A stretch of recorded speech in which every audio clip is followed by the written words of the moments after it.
Hello everyone, आज date है 23 अगस्त 2021 और द हिंदू न्यूज एनालिसिस में आपका स्वागत है। इस वीडियो में हम द हिंदू की इंपॉर्टेंट न्यूज़ को एग्जाम के पॉइंट ऑफ व्यू से डिस्कस करेंगे। नीचे डिस्क्रिप्शन बॉक्स में Telegram channel volcano IAS academy का लिंक दिया हुआ है।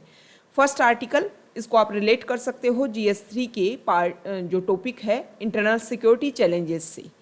ये जो आर्टिकल है वो जम्मू एंड कश्मीर में जो सेपरेटिज्म मूवमेंट चल रहा है काफ़ी लंबे समय से, उसी से रिलेटेड है। इसमें बोला गया है कि जो भी हुर्रियत कॉन्फ्रेंस के जितने भी फैक्शंस हैं उनके ऊपर बैन लगाया जाएगा, क्योंकि वो हमारे इंडिया में UAPA एक्ट के अगेंस्ट वर्क करते हैं। मतलब हमारे इंडिया को सेपरेट करने की, कई पार्ट्स में डिवाइड करने के लिए वो वहाँ पर वर्क कर रहे हैं। ये UAPA एक्ट क्या है?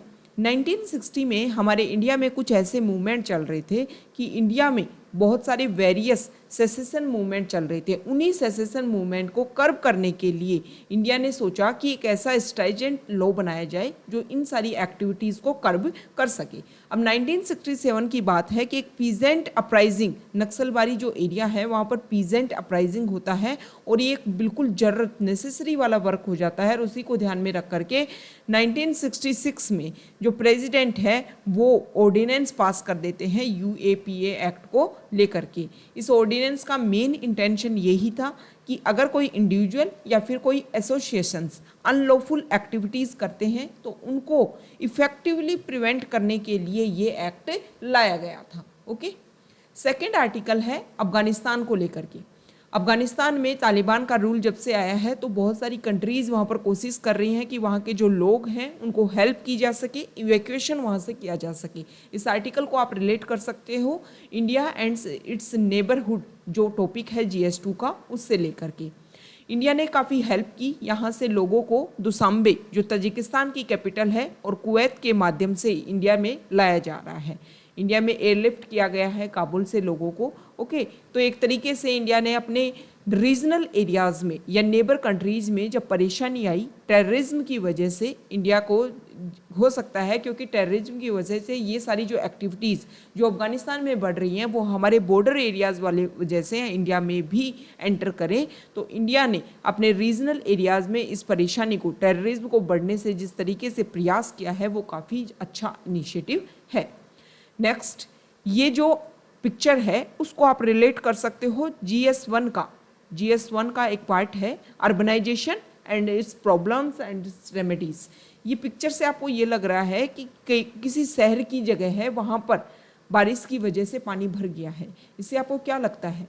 प्रेजेंट टाइम में अगर आप फैक्ट्स देखो तो देखो 2011 की जो हमारी सेंसस है उसके अकॉर्डिंग 31.1% जो पॉपुलेशन है वो शहरों में रहती थी, लेकिन प्रेजेंट टाइम में जो हमारी पॉपुलेशन है वो लगभग 35% जो लोग हैं वो अर्बन एरियाज़ की तरफ मूव कर रहे हैं। तो आने वाले समय में अर्बन एरिया में क्या होगा? प्रेशर क्रिएट होगा, क्योंकि पॉपुलेशन ज़्यादा यहाँ पर माइग्रेट करेगी, लेकिन जो यहाँ पर सुविधाएं हैं, जो एक तरीके से हर चीज़ को मैनेजमेंट जो है वो रियली में इम्प्लीमेंटेड नहीं है ग्राउंड लेवल पर।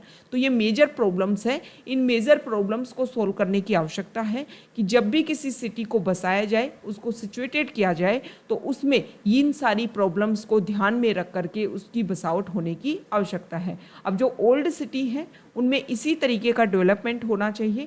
कल भी हमने दिल्ली से रिलेटेड पिक्चर देखी थी कि वहाँ पर भी सेम प्रॉब्लम देखने को मिल रही है कि वाटर लॉगिंग वाली जो प्रॉब्लम है वो हो गई है। बहुत सारी जो एरियाज़ हैं वो उसकी वजह से बैन हो गए, ट्रांसपोर्ट उसकी वजह से काफ़ी मुश्किल से चल पा रहा है। तो ये सारी प्रॉब्लम्स इनको सॉल्व करने की आवश्यकता है। देखो, वाटर का अगर एग्जिस्टेंस अच्छे से नहीं होगा तो रियली रेनी वाला जो सीजन है उसमें काफ़ी बड़ी प्रॉब्लम्स ये क्रिएट करते हैं। तो वाटर मैनेजमेंट जो भी एक तरीके से वाटर का निकासी होनी चाहिए सिटी से, उसको लेकर के एक प्रॉपर मैनेजमेंट होना चाहिए ताकि ये जो प्रॉब्लम्स है ना वो समय के साथ में ना बढ़ सके। या फिर जो किसी भी सिटी को इस तरीके से एग्जिस्टेंस उसकी नहीं होनी चाहिए कि रिवर वाले एरियाज़ में, रिवर का जो एरिया है, बेसिन एरिया है, उसमें सिटी को बसा दिया गया और बाद में अगर वो रिवर दोबारा से फ्लो होती है तो ये भी एक मेजर प्रॉब्लम आने वाले समय में होने वाली है, क्योंकि रिवर वाला एरिया बहुत सारी ऐसी छोटी छोटी रिवर्स हैं जिनको कवर किया गया है सिटी की वजह से, और ये प्रॉब्लम्स काफ़ी बढ़ती जा रही हैं। तो ये अर्बनाइजेशन और उसकी वजह से क्या क्या प्रॉब्लम्स हैं और उसके क्या सॉल्यूशन हो सकते हैं, उसको लेकर के आप इसको रिलेट कर सकते हो। नेक्स्ट न्यूज यहाँ देखिए, देखो दिल्ली हाई कोर्ट ने एक ऑब्जर्व किया है कि हमारे कंट्री में जो ड्रग अब्यूज़ है ये एक मेजर प्रॉब्लम बनकर आने वाले समय में एक मेजर प्रॉब्लम आने वाली है। तो इसके लिए क्या करना चाहिए कि हमें कुछ ऐसी सोशल इंटीग्रेशन करने की आवश्यकता है, सोसाइटी में एक ऐसी अवेयरनेस क्रिएट करने की आवश्यकता है कि इस प्रॉब्लम को हम रोक सकें। देखो वैसे भी देखो अफ़गानिस्तान की वजह से ये बात बोली जा रही है कि अफ़गानिस्तान में जैसे ही तालिबान का रूल आया है तो वहाँ पर ड्रग्स का काफ़ी ज़्यादा ट्रेड होगा। अब जब ड्रग्स का ट्रेड होगा तो वो क्या करेंगे, अब वो खुद तो कंज्यूम करेंगे नहीं तो अदर कंट्रीज़ में उसको सेंड करेंगे। तो इंडिया का जो बॉर्डर वाला एरियाज़ है वहाँ पर ये इंडिया में एंट्री कर सकते हैं, और इंडिया की जो पॉपुलेशन है, बहुत सारी पॉपुलेशन बॉर्डर एरियाज़ में आपको देखने को मिला होगा कि पंजाब वाला जो रीजन है वहाँ पर एक मेजर इशू है ड्रग की वजह से जो यूथ है वो काफ़ी बर्बाद हो रहा है। तो ये मेजर इशू हो सकता है कि आने वाले समय में और ज़्यादा बढ़े। इसके लिए हमारे जो भी बॉर्डर सिक्योरिटी फोर्सेज हैं उनको और ज़्यादा अवेयरनेस क्रिएट करनी होगी। नेक्स्ट न्यूज देखो, दिल्ली हाई कोर्ट ने एक वरी प्रकट किया है, उन्होंने एक्सप्रेस किया है कि आने वाले कुछ समय से हम देख रहे हैं कि बहुत सारे ऐसे केसेज हैं जैसे फॉल्स रेप केसेज, ये बहुत ज़्यादा दर्ज हो रहे हैं। लोग क्या करते हैं, किसी का भी आर्म ट्विस्ट करने के लिए, मतलब उसको अपनी बात मनवाने के लिए इस तरीके के केसेस लगा देते हैं। तो इससे क्या होता है, जुडिशरी का जो इम्पोर्टेंट टाइम है वो ख़राब होता है। जो भी हमारा एडमिनिस्ट्रेशन है, पुलिस एडमिनिस्ट्रेशन, इस तरीके के केस को सॉल्व करने के लिए अगर अपना टाइम लगाता है, अपना मनी लगाता है, तो एक तरीके से वो गलत तरीके से यूज़ हो रहा है। इस तरीके की प्रॉब्लम को सॉल्व करने के लिए देखो, अब ऐसे तो है नहीं कि लोगों को आप जो सोसाइटल जा कर के एक अवेयरनेस आप क्रिएट कर सकते हो, लेकिन ये सारी जो प्रॉब्लम्स हैं वो बहुत सारी मेजर प्रॉब्लम, जैसे अगर आपके पर्सनली रिलेशनशिप ख़राब हैं तो उसके आधार पर भी इस तरीके के केसेस दर्ज हो जाते हैं। तो इन सारी प्रॉब्लम्स को सॉल्व करने के लिए गवर्नमेंट को अगर इस तरीके के केस आते हैं और फॉल्स केस आते हैं तो जिन्होंने भी फॉल्स केस करवाए गए उनके खिलाफ में स्ट्रिक्ट एक्शन लेने की आवश्यकता है, ताकि जो सोसाइटी में एक मैसेज जाए कि अगर ऐसे केसेस दर्ज होते हैं तो उनके खिलाफ भी अगेंस्ट के एक्शन होता है और स्ट्रिक्ट एक्शन होता है, तभी जाकर के इस तरीके के जो केसेज हैं उनके ऊपर रोक लग सकती है। नेक्स्ट न्यूज है, देखो एक सेकेंड, हाँ देखो इंडिया ने जो इवैक्यूएशन, इसके बारे में यहाँ पर बता रखा है कि इंडिया ने पहली बार, ऐसा नहीं है कि वहाँ पर इवैक्यूएशन काबुल से किया है, वहाँ से लोगों को निकाल करके इंडिया में लेकर के आए हैं। इससे पहले भी ऐसा हो चुका है, जब जब अफगानिस्तान को ज़रूरत हुई इंडिया ने अपनी हेल्प वहाँ पर प्रोवाइड करवाई है। नेक्स्ट न्यूज, पुणे का एक एनजीओ है और उसने, पुणे का एनजीओ है और उस एनजीओ का नाम है सरहद। इस एनजीओ ने ये कोशिश की है कि अफ़गानिस्तान में जो टर्मोइल चल रहा है, तालिबान ने वहाँ पर जो टेक ओवर किया है, उस प्रॉब्लम को सोल्व करने में वो भी हेल्प करेंगे और 1000 जो अफ़गान स्टूडेंट्स हैं उनको वो अडॉप्ट करेंगे हमारी कंट्री की जो भी रूल्स एंड रेगुलेशंस हैं उनके अकॉर्डिंग। इसीलिए उन्होंने सेंट्रल गवर्नमेंट को इसके बारे में बताया है, पीएम को उन्होंने लिखा है कि हम इन स्टूडेंट्स को, इतने स्टूडेंट्स को वहाँ पर जब तक सिचुएशन स्टेबलाइज नहीं हो जाती तब तक उनके लिए हर जो इकोनॉमिक कंडीशन से लेकर के हर जो उनकी बेसिक फंडामेंटल जो भी उनकी नेसेसिटीज हैं उनको ये एनजीओ कंप्लीट करेगा। इसको आप एनजीओ का जो भी हमारी सोसाइटी में रोल है, GS2 में ये टॉपिक है एनजीओ से रिलेटेड, उससे आप रिलेट कर सकते हो। ओके, तो ये देखो एनजीओ, ये सारी जो चीज़ें हैं ना, वो एक तरीके से सोसाइटी में कुछ नया चेंज लाने के लिए वर्क करते रहते हैं। यहाँ पर आर्टिकल है कि अफ़गानिस्तान से जो लोग आ रहे हैं उनको, जो भी रिटर्नीज़ हैं उनको पोलियो वैक्सीन दी जा रही है। देखो कोविड की वजह से काफ़ी लंबे समय से वैसे तो यूनिसेफ यहाँ पर प्रोग्राम चला रहा था पाकिस्तान और अफगानिस्तान में। इस एरिया में अभी भी पोलियो के केसेस सामने आते हैं और वाइल्ड पोलियो केसेस सामने आते हैं। तो यूनिसेफ वर्क कर रहा था, लेकिन कोविड की वजह से यहाँ पर ये जो वैक्सीनेशन प्रोग्राम है पोलियो के लिए वो काफ़ी लंबे समय से बंद गिरा हुआ था। इसी की वजह से बहुत सारे बच्चे ऐसे हैं जिनको पोलियो की वैक्सीन नहीं दी गई, और अगर ये इंडिया में आते हैं तो इंडिया को 2014 में पोलियो फ्री कंट्री का दर्जा दिया गया था। तो इंडिया नहीं चाहता कि इंडिया में दोबारा से पोलियो के केसेज बढ़े, इसीलिए इंडिया इन सभी को पोलियो ड्रॉप्स दे रहा है। नेक्स्ट न्यूज देखो, यहाँ पर ये जो एरिया है, अभी हमने ओडिशा का एक इंसिडेंट देखा था कि वहाँ पर एक 8th क्लास का स्टूडेंट, उसको इंटरनेट की अवेलेबिलिटी ना होने की वजह से वो अपनी जो ऑनलाइन क्लासेज हैं उनको लेने के लिए एक पहाड़ के ऊपर जाता है ताकि वहाँ पर इंटरनेट की सुविधा अच्छे से उपलब्ध हो सके। इंटरनेट की जो कनेक्टिविटी है, इंटरनेट की जो स्पीड है वो इजीली उसको अवेलेबल हो सके, लेकिन वहाँ पर उसका पाँव स्लिप होता है और उस बच्चे की डेथ हो जाती है। अब यहाँ पर उसके अपोजिट एक इंसिडेंट है, केरला की एक ट्राइब है जिसका नाम है पालाकयम ट्राइबल कॉलोनी। वहाँ पर बच्चे सेलिब्रेट कर रहे हैं कि वहाँ पर हाई स्पीड इंटरनेट दिया गया है। यूनियन गवर्नमेंट इनिशिएटिव है for skill development in rural areas, जन शिक्षण संस्थान। इसके तहत यहाँ पर जो रिमोटेस्ट ट्राइबल हैमलेट्स हैं, वहाँ पर केरला का जो नीलम्बुर जंगल है उस एरिया में जो भी ट्राइब्स रहती हैं उनको हाई स्पीड इंटरनेट दिया जा रहा है। वाईफाई टेक्नोलॉजी का जो लॉन्ग डिस्टेंस तरीका है वे है, उसके तहत उनको हाई स्पीड इंटरनेट प्रोवाइड करवा जा रहा है। तो ये काफ़ी अच्छा इनिशिएटिव है। इससे लोगों को क्या मिलेगा, देखो जब नेट की कनेक्टिविटी होती है तो उसके बहुत सारे बेनिफिट्स होते हैं, बहुत सारी चीज़ें आपको ईजिली अवेलेबल होने लग जाती हैं। नेक्स्ट न्यूज, ये जो आर्टिकल है वो करतारपुर कॉरिडोर को लेकर के है। पाकिस्तान ने ये बोल दिया है कि लोग आ सकते हैं करतारपुर कॉरिडोर के तहत हमारे यहाँ पर विजिट करने के लिए, लेकिन जो भी पिलग्रिम्स यहाँ आना चाहें वो कम्प्लीटली वैक्सीनेटेड होने चाहिए।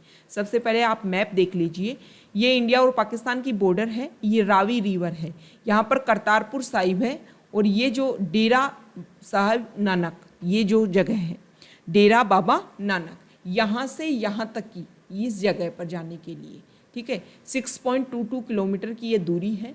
देखो पहले यहाँ पर इंडिया से जो पिलग्रिम्स हैं वो यहाँ पर नहीं जा सकते थे, लेकिन बाद में पाकिस्तान और इंडिया के बीच में visa free movement of Indian pilgrims के लेकर के एग्रीमेंट साइन होता है 2019 में, और तब से लेकर के जब गुरु नानक की जो फाउंडर ऑफ सिखिज्म है, जिनकी 550 बर्थ एनिवर्सरी सेलिब्रेट की जा रही थी, तो उस समय इस कॉरिडोर को बनाया गया था। ये माना जाता है कि गुरु नानक ने अपने जीवन के अंतिम 18 वर्ष यहाँ पर करतारपुर साहिब में बिताए थे, और उसी को एक तरीके से जो सिखिज्म रिलीजन के जो लोग हैं वो इस एरिया को काफ़ी होली मानते हैं।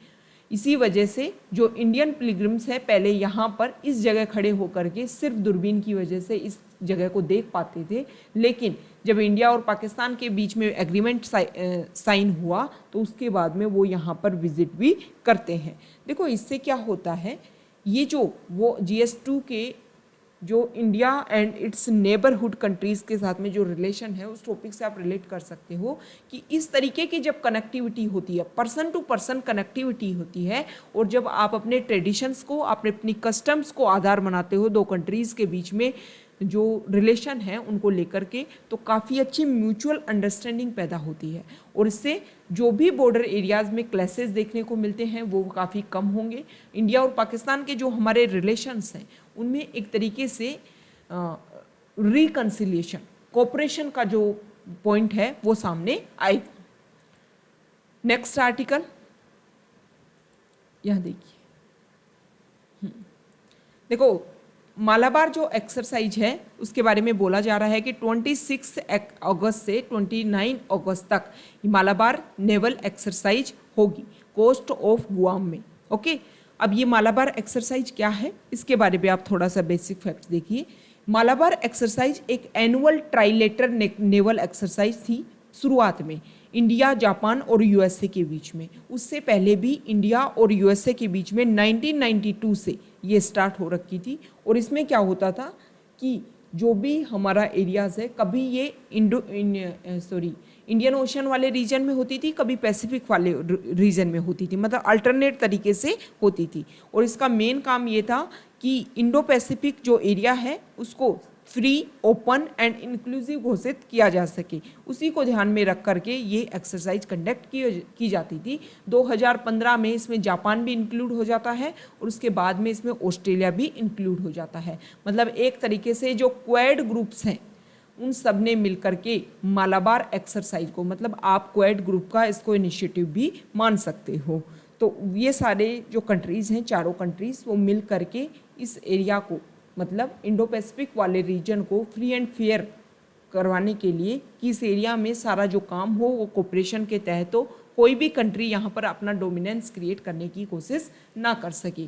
और एक तरीके से चाइना की जो growing military muscle flexing Indo Pacific region, उसको भी काउंटर करने के लिए उस कंसर्न, ये जो ग्लोबल कंसर्न है, चाइना जिस तरीके से अपनी मिलिट्री को बढ़ा रहा है, तो उसको काउंटर करने के लिए भी ये एक्सरसाइज कंडक्ट करवाई जाती है।